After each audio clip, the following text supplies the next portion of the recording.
Welcome to the Lead at the Top of Your Game podcast, where we equipped you to more effectively lead your seat at any employer, business, or industry in which you choose to play.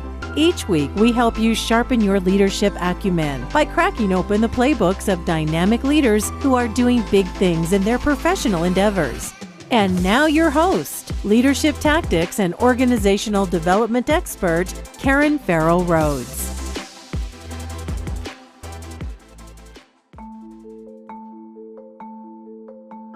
Hello, my friends, and welcome back to the podcast. And thanks for joining another episode designed to help you better lead at the top of your game. Now, as you know, for season 3, each month we're featuring leaders who have fascinating roles in a particular profession or industry.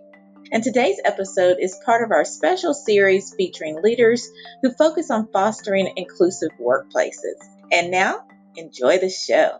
Hello, my superstars, and welcome back to another episode of the Lead at the Top of Your Game podcast. We are so pleased to have on today's show, Ama. I'm going to say it slowly so I pronounce her name right. Ama Agyapong. You say it real quick so we have it. Good. Agyapong. You were really there close. We go. I tried to get it. Agyapong.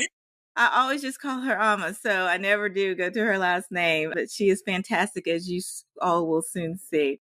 But Ama is the founder and CEO of Inclusion Enterprises, which is a training and development company with a particular expertise in DEIB. And for those who don't know, that's in diversity, equity, inclusion, and belonging. Now, Ama is fondly known as that inclusion lady around the corporate scene. And she is a sought-after speaker who is really a force for change because she advocates for the accountability and awareness around the extremely dynamic topic of inclusion. So welcome to the podcast, Ama. Thank you for having me. We are just so honored to have you. I know, personally, the topic of inclusion has so many legs, arms, and perspectives. We could talk, not for just 30 minutes, but for probably 30 days about it. But we're super thrilled to bring some of your insights to the show on, the importance of it and maybe some lessons for our listeners as well. But before we dive deep into our topic, we always love to hear a little bit about our guests. So for just as much as you feel comfortable, would you mind sharing us a sneak peek with about your life outside of work? Oh my goodness, yes. So I am affectionately known as EJ's mom. Love it. So I'm originally a girl from Miami working really hard to create a life for my son that I didn't necessarily have. So I'm that mom.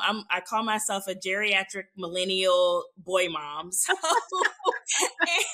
and my mom is a baby boomer. My grandmother is a 91-year-old traditionalist. So talk about inclusion and diversity of thought and all of those things. Yeah. So typical day in the life is me working, and then, I'm doing all the things: soccer, swimming, wrestling. You want to do basketball? Let's do basketball. You want to I try to keep him in all of the events because he's an only child, to keep him around kids. But it is like a second job. It is. So aside from kid activities and being the newfound soccer mom, which is odd for me to say, I really do enjoy, dancing, meditating, getting massages, having me time, because I feel like that self-care is important as well. Oh, absolutely. So I concur on both. Self-care time is a non-negotiable for me. So I always try to carve that out.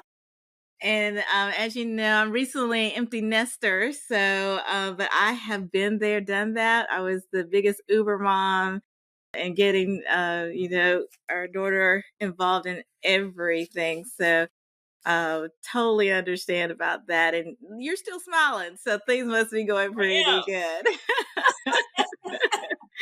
I am for right now, right? For right now, yeah. As of today, right this second, today at this time.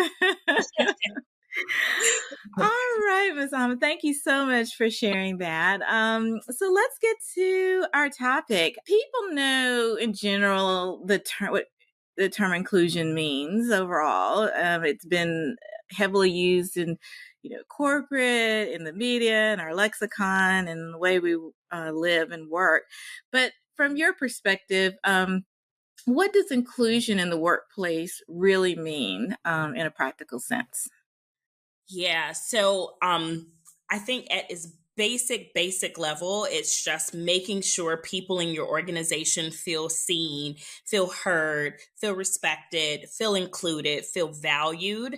I think that's the very, very basic level. But I often say I help leaders manage the dynamics of difference, because once you really learn how to manage differences, whether it's racial differences, sexual orientation, thought differences, then you learn how to leverage that and celebrate it. So that's why I said that the basic is making people feel a certain way. But once you take it up another notch, you're really understanding and acknowledging what that difference is and finding a way to celebrate and incorporate it for the greater good. So that's my opinion of inclusion. No, I love that. I absolutely love that. And on its surface, it sounds great. It sounds like it should be a kumbaya moment. But in your experiences, I know you do a lot of consulting and speaking on the topic.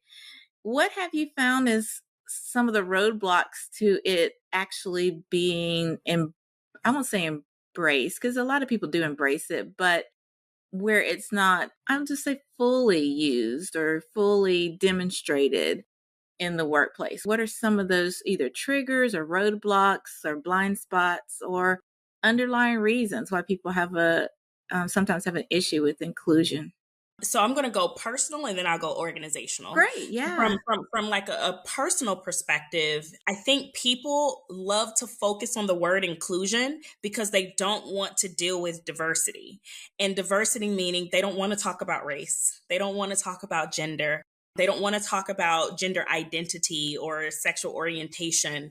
And so inclusion feels like the safe place. However, you can't have inclusion if you're not willing to acknowledge what the differences are that people are bringing to the table. And so it takes tough and difficult conversations that I think people struggle with. Additionally, so T.D. Jakes has this book called Disruptive Thinking, and he has this quote in there. He says, I can't get a GED without learning about you, but you can get a PhD without learning about me. Wow. And so think about that, right? That's and deep. Especially when we're talking about racial differences, which if you go to any organization and you look at the data, the intersectionality of race typically lowers the experience.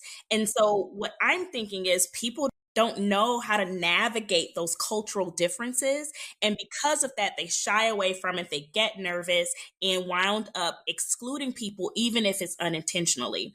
And so I think it goes deeper than just bias, right? I think it goes into learning and understanding how to navigate cultural differences, cultural competence, having difficult conversations, making mistakes, and not trying to be perfect all the time. I think those things get in the way personally of truly including, evaluating someone's opinion, acknowledging their existence, and finding that their experience might be different than yours. So what are some changes we need to make so they can feel valued and included within the workplace? So I think that's the personal piece. It's just really understanding differences, knowing how to manage that, knowing how to navigate it, and then being comfortable with being uncomfortable because you're going to make mistakes, right? Yeah, absolutely. From a structural perspective, if you think about a lot of these organizations were created with a one type of person in mind, right? That's right. That's like, right.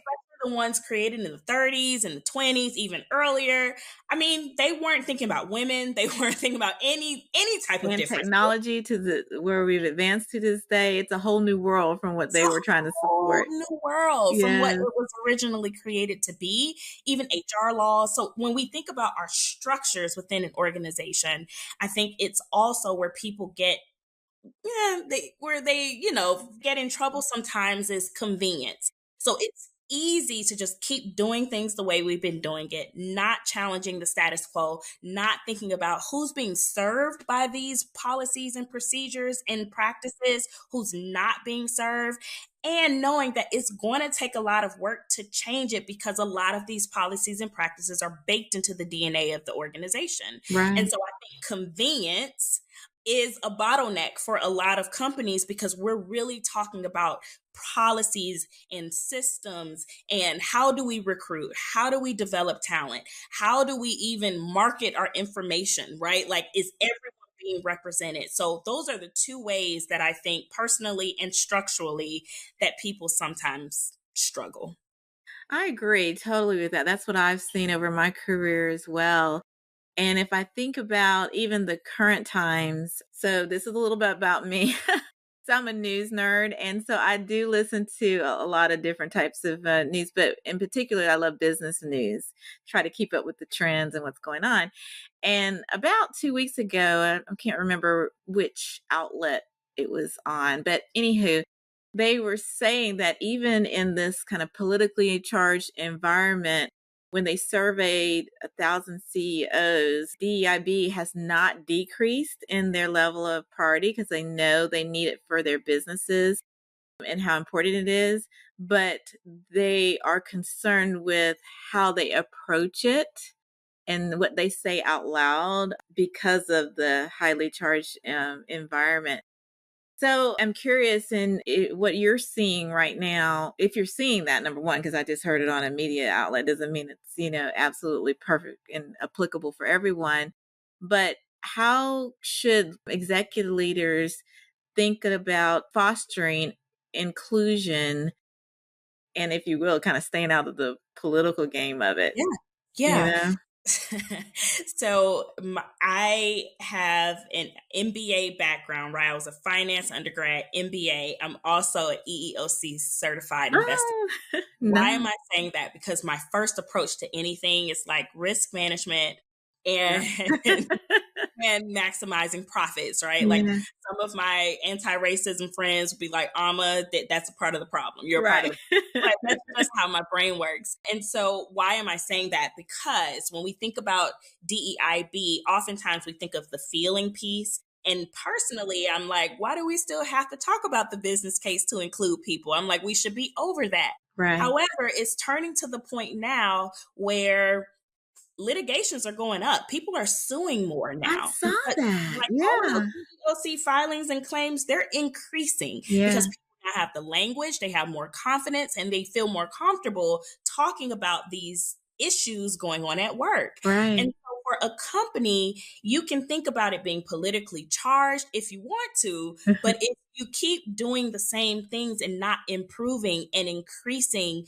inclusion within the workplace, you're opening yourself up to liability. That's just the basic. And when you open yourself up to liability, you can very easily impact your profit margins. Nobody wants to do that. Never. And so I would say what I'm seeing is the name is changing. Like people don't feel comfortable saying DEI anymore. They want to say inclusion. They don't want to say equity. They want to talk about inclusive workplaces, psychological safety. That's amazing. But DEI has been around for almost 60 years. So you can call it what you want. That's what I'm saying. They want to call it different things to make people comfortable, but the work is going to stay the same. And the work is, how are people maximizing their whole self at work to bring the best value to the organization? That's at its most purest level. People want to win every day. They do. They do. Want to win. And they want to know they're making an impact. So how is your organization removing barriers? That's right. Albeit personal, albeit professional, so people can do that. So that's what I'm seeing, just dancing around the name. But the work is still necessary because litigations are going up. They are. I saw that trend as well. And on top of that, I mean, if you saw the latest jobs report, there's so many more jobs that have been added. Unemployment is at a historic low. We won't even go into the war for talent piece of it, and really competing to have folks with the right skills in the right seats. If you're not inclusive, there are a lot of options out there for folks, and they may not choose you, right?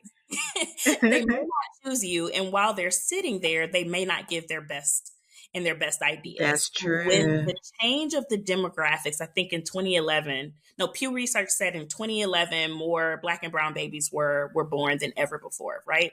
So as we know, demographics are changing. The Hispanics are becoming the majority minority now, yes. right? So all of those things impact how people purchase, yes. how people see themselves, what people buy, how long they keep it, like all of those. So if you're talking about revenue, you got to include other voices and other ideas and lived experiences so people can identify with your product and hopefully buy more.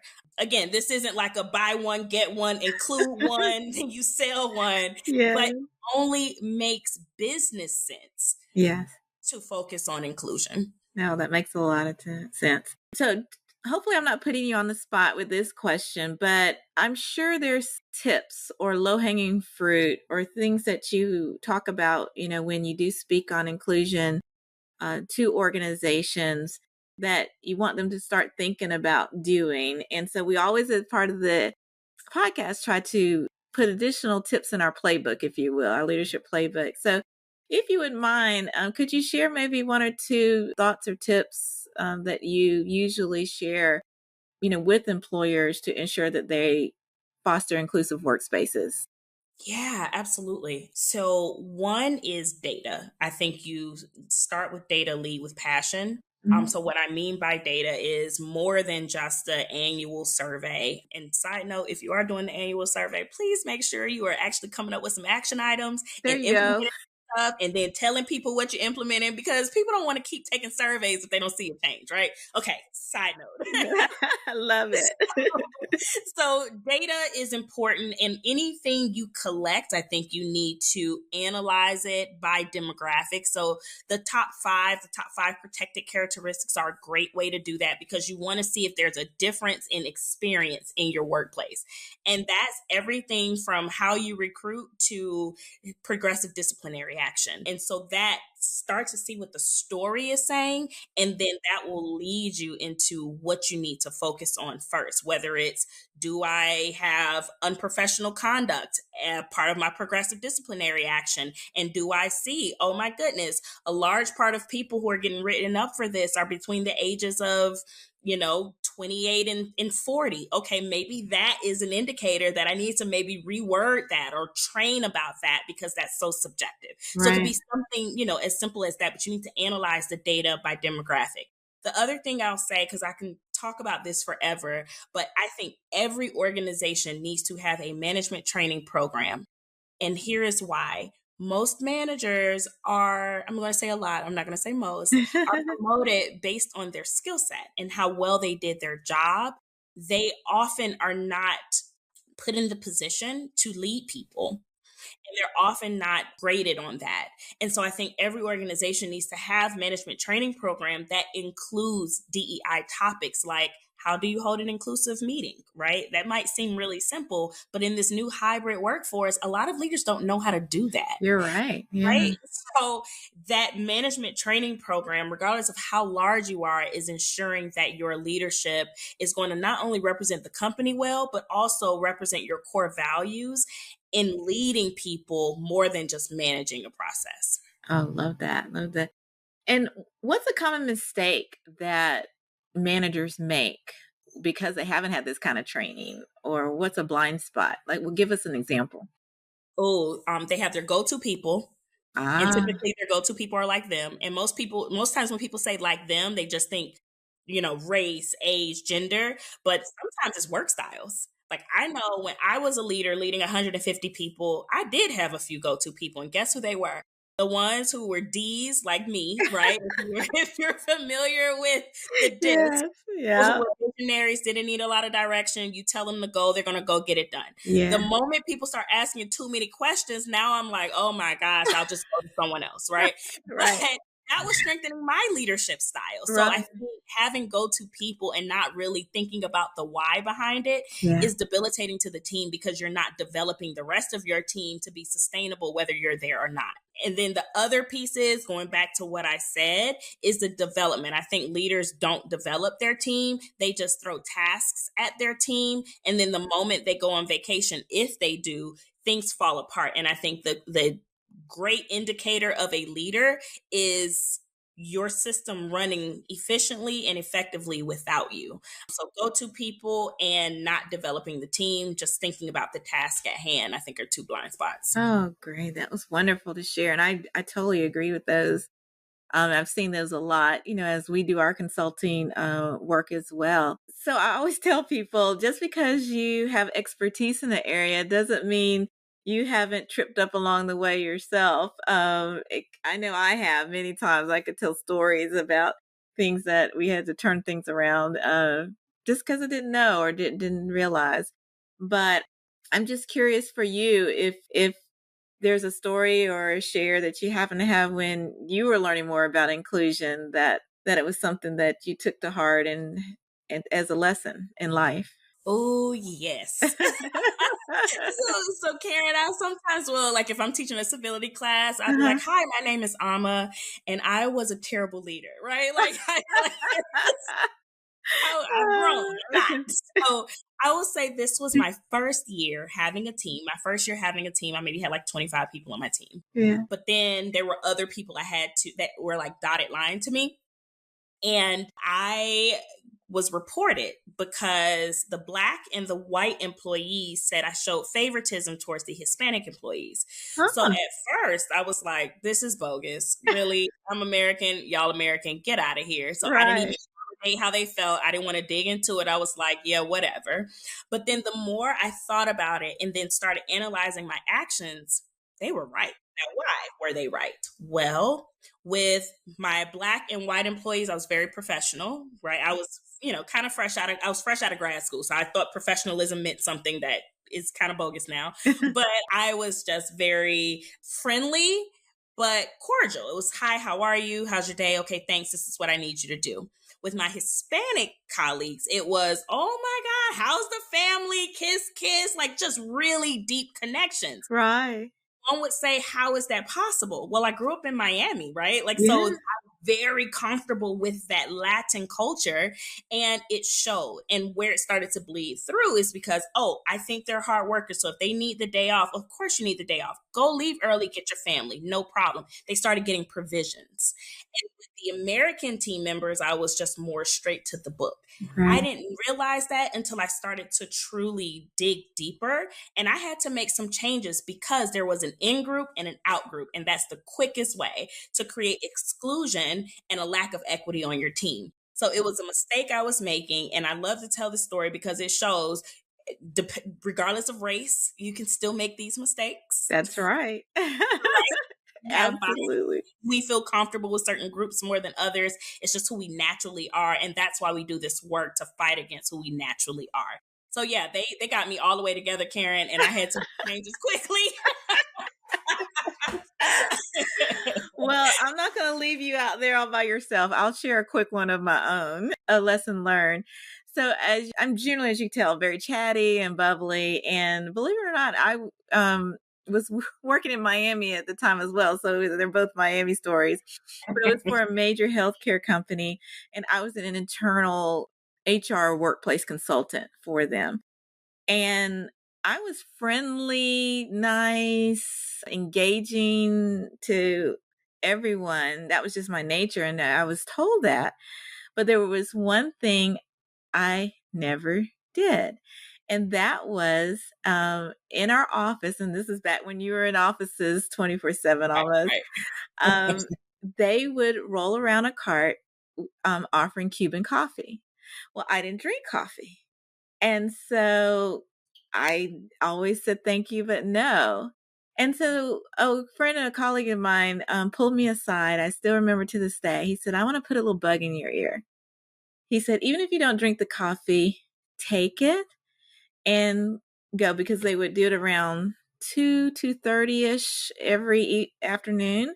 And people would just take literally just 5 to 7 minutes to stop, go and maybe talk with a colleague, have their Cuban coffee, and they would be back to work. It was part of what the company offered. Well, I was new to South Florida at the time, and I did not know that people had, because there were it was a very diverse workforce, especially those of Cuban descent and Hispanic descent. They could not understand why I was so nice, but why I wouldn't accept the coffee and go on the chatting breaks. And so from that point on, I took the coffee. I always found a group to go on chatting breaks.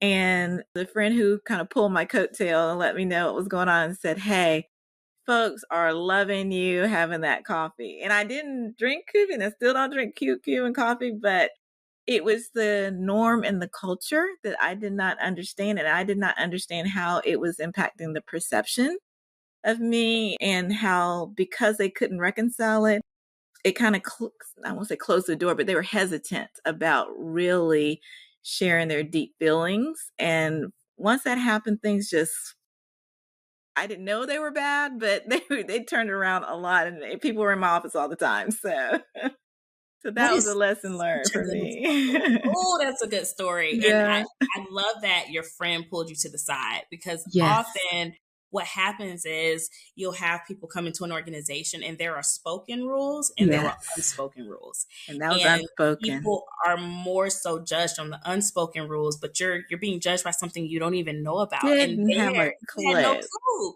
That was a cultural competence moment, right? It Like, you was. didn't know. And so good for your friend for like pulling you to the side and telling you, and good to you for making the change. I did. I would pretend to sip, because they come in little Dixie cup servings. So I pretend to sip just a teeny bit, but I would spend my time talking. And then, when our 5 to 7 minutes was up, I'm like, okay, girl, see you later. Look, good thing you didn't drink it, because you will still be up to this day. I know. And I never threw it away in front of anybody. I didn't want it to go back that I was, perpetrating or whatever. But yeah. Oh, that's so good. Thank you for sharing that. Absolutely. Well, one of the things we always love to ask our guests is, we did a lot of research on leadership execution and some best practices.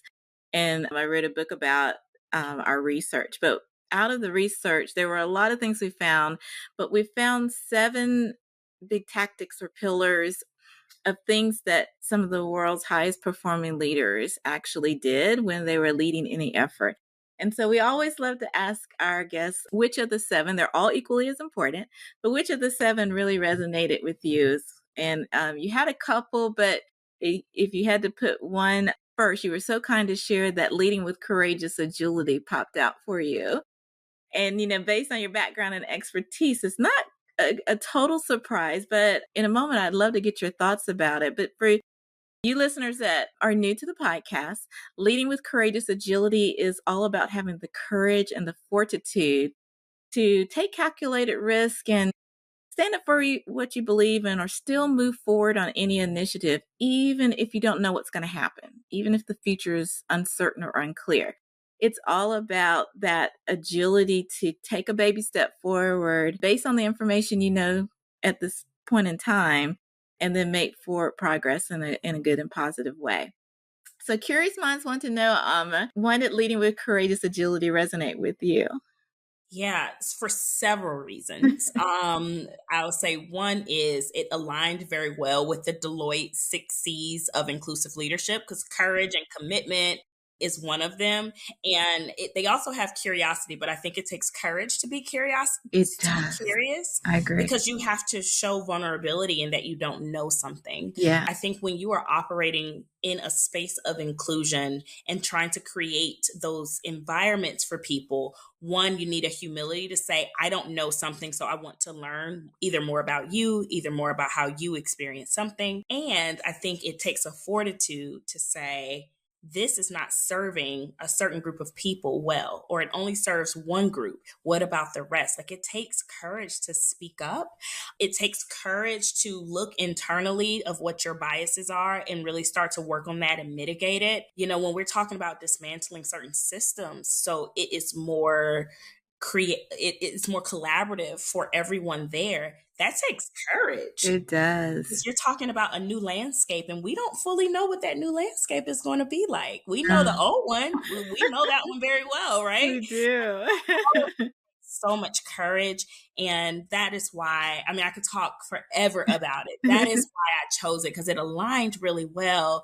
And when you think about this walk of inclusion and equity and really acknowledging who's in the in group, who's in the out group, who feels seen, value, and heard, who doesn't, like that takes a lot of courage. It does. Yeah. So to your point about there's so many unwritten norms in the workplaces. And I always say in inclusion, especially in the larger corporate or enterprise level organizations, those roads to inclusion, and this will tell you how country I am, they're like unpaved country roads. There's no real direction. You don't know the obstacles and roadblocks that you're going to. It's not a pretty smooth path to drive on, and you're trying to figure it all out. It takes a lot of courage and, to your point, curiosity to do so, because nobody wants to be on the wrong end of a conversation, or not to make others feel included and not to feel included yourself. So oh my goodness, totally you're absolutely right. Like, I really don't believe people wake up and say, I want to be crappy and inclusive and like make people feel bad. Like, I don't think people wake up saying that. No. Well, if you're not intentionally being that, that means it happens unintentionally, which means that might be in your nature in somewhat. And that takes courage to really look internally and say, ooh, these are things I need to change. I don't know what that road ahead is going to be like. Like you mentioned, those country roads. I went to Tuskegee University, just took me back to those little country roads in Alabama. Yes. They were bumpy and they were dirty. Yes. But if you stayed on the road, and you might detour, but eventually you get to your place. Yep.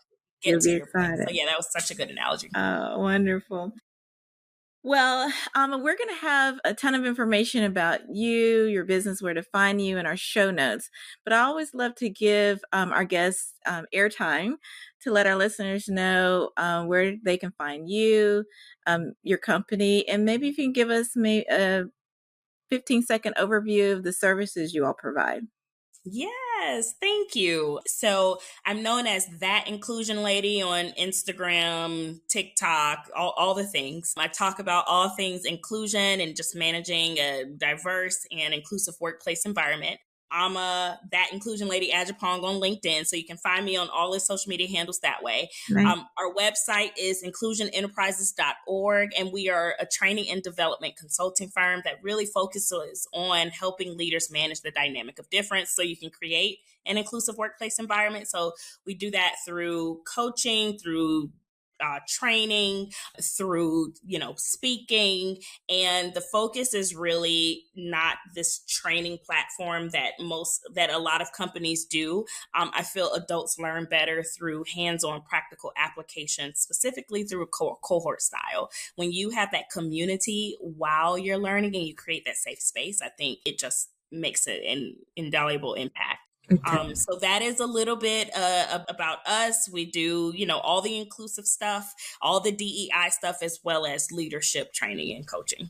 Oh, fantastic. I don't know where you have time when you have time to sleep between taking care of the little one and running around and working and doing all that. That is just amazing. So congratulations on your success thus far. Thank you so much. And again, thank you for having me, Karen. I've been admiring you from afar for a long time. And all the amazing things that you do. Oh my gosh. Setting the bar. Oh, that is so kind of you to say. I appreciate you. Well, thanks again. And thanks again, listeners, for joining another episode of the Lead at the Top of Your Game podcast. We know that you have literally a billion podcasts you could be listening to, so we do not take your time for granted. We appreciate you. Please be sure to like and subscribe the podcast on your favorite podcast platform of choice. And please be sure to share with just one friend, because by doing so, we all together can learn how to lead at the top of our game. Thanks so much, and see you next week. And that's our show for today. Thank you for listening to the Lead at the Top of Your Game podcast, where we help you lead your seat at any employer, business, or industry in which you choose to play. You can check out the show notes, additional episodes, bonus resources, and also submit guest recommendations on our website at leadyourgamepodcast.com. You can follow me on Twitter, Facebook, Instagram, and LinkedIn by searching for the name Karen Rhodes, with Karen being spelled Karan. And if you like the show, the greatest gift you can give would be to subscribe and leave a rating on your podcast platform of choice. This podcast has been a production of Shockingly Different Leadership, a global consultancy which helps organizations execute their people, talent development, and organizational effectiveness initiatives on an on-demand project or contract basis. Huge thanks to our production and editing team for a job well done. Goodbye for now.